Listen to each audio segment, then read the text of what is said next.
माध्यम से मैं बिहार के लोगों को इस ठंडी रविवार को ये भी कहना चाह रहा हूँ, घर में बैठकर रजाई और कंबल में बैठकर आंदोलन नहीं होगा। रजाई और कंबल में बैठने से बिहार नहीं सुधरेगा, आपके बच्चों का भविष्य नहीं सुधरेगा। आप लाठी खाते रहोगे, 5 साल रोते रहोगे, फिर चुनाव आएगा, इन्हीं नेताओं को जाति धर्म के नाम पर वोट दोगे, फिर आपके बच्चों का भविष्य नहीं सुधरने वाला है। तो बिहार के युवा खड़े हुए हैं, ये वो रास्ता दिखा रहे हैं। आपका हमारा ये कर्तव्य है, इन बच्चों के साथ खड़े होइए, इन बच्चों के साथ खड़े होइए। और प्रशासन को भी कह रहा हूँ, आपके भी बच्चे होंगे, आपने भी कभी इनके तरह कॉम्पिटिटिव एग्जाम दिया होगा, आप भी कभी लॉज में रहे होंगे। मेरे भाई, जब इन पर लाठी चलाते हो तो वो दिन भी याद रखो जब आप टिफिन खाकर कोचिंग करके अभ्यर्थी थे और आप नौकरी में आना चाहते थे।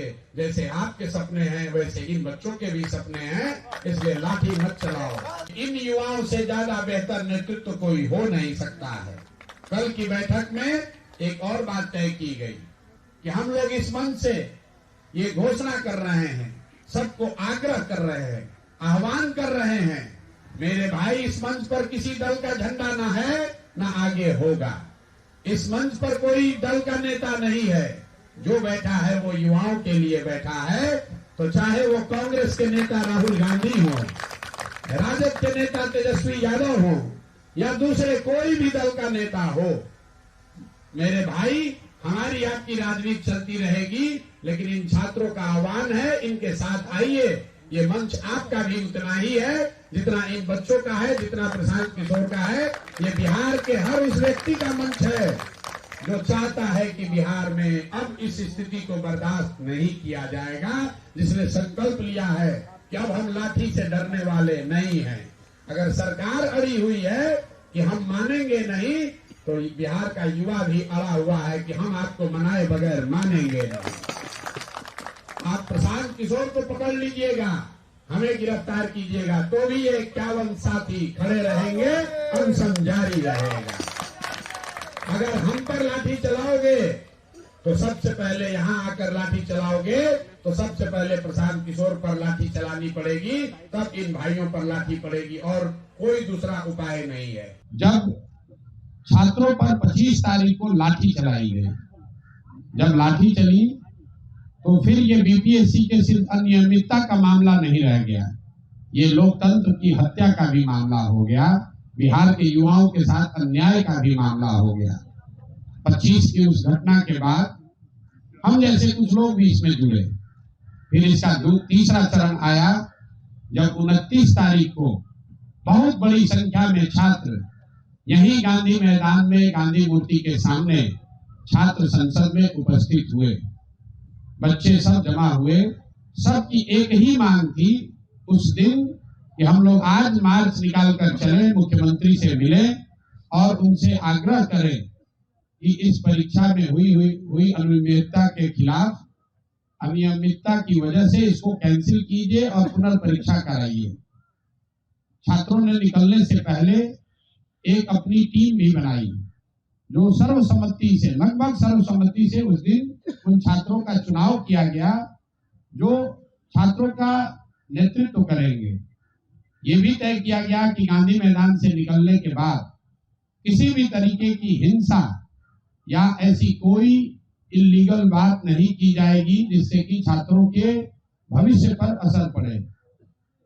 यहाँ से जैसा आप सभी साथियों ने देखा, सारे छात्र करीब 15 यही जेपी गोलंबर के पास सारे छात्र बैठे।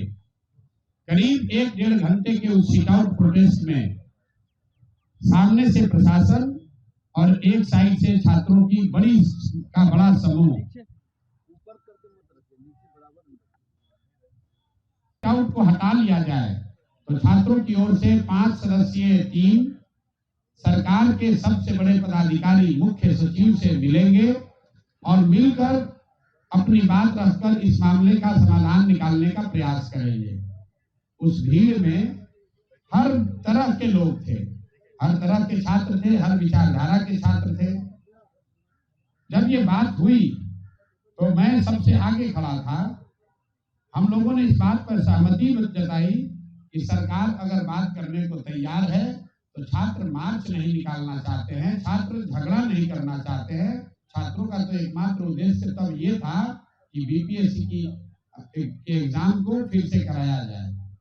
इसलिए वहां से प्रोटेस्ट से हम लोग वापस यहाँ गांधी मैदान आने की बात को हमने स्वीकार करी, लेकिन चूंकि वहां पर कोई पब्लिक एड्रेस सिस्टम नहीं था, छोटे माइक से उसकी घोषणा की गई, तो बहुत सारे छात्र जो पीछे थे उनको पता ही नहीं चला कि क्या करना है।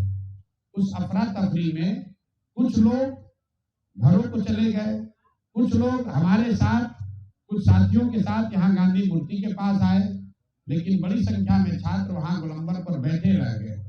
और मेरे वहां से हटने के बाद प्रशासन ने, पुलिस ने अपने कहे से अलग हटके उन छात्रों को इस जाड़े की ठंड में ठंडे पानी से पहले भिगाया और फिर दौड़ा दौड़ा कर उनको लाठी से मारा।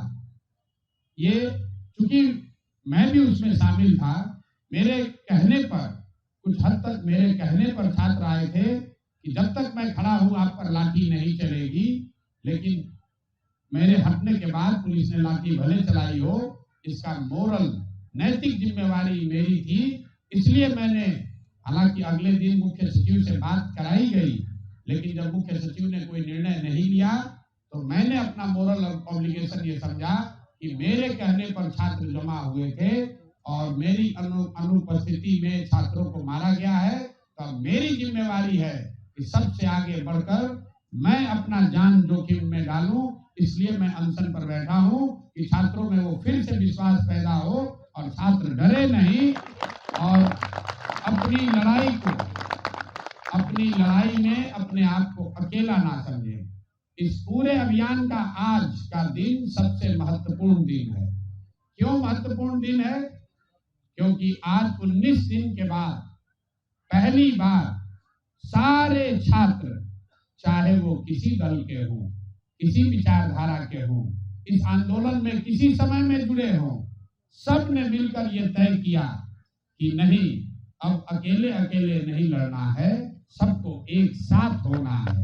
और सबने कल रात में वार्ता की है और मैं तहे दिल से अपने छोटे भाइयों का, इन साथियों का शुक्रिया अदा करता हूं। इन्होंने वो मैच्योरिटी दिखाई है जो बड़े बड़े राजनीतिक नेता नहीं दिखा सकते हैं। इन सब ने तय किया कि हमारे आपसी वाद विवाद कुछ नहीं है, हमारी विचारधारा चाहे कुछ भी हो, हम चाहे किसी दल, किसी नेता से जुड़े हों, जहां तक युवाओं का, छात्रों का मामला है, इस पर सब हम एक हैं। और इसीलिए सब ने मिलकर कल